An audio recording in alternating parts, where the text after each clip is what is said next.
شهر رمضان الذي أنزل فيه القرآن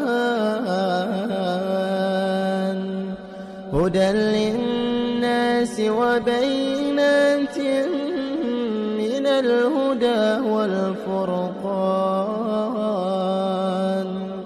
فمن شهد منكم الشهر فليصمه ومن كان مريضا أو على سفر فعدة من أيام أخر يريد الله بكم اليسر ولا يريد بكم العسر ولتكملوا العدة ولتكبروا الله على ما هداكم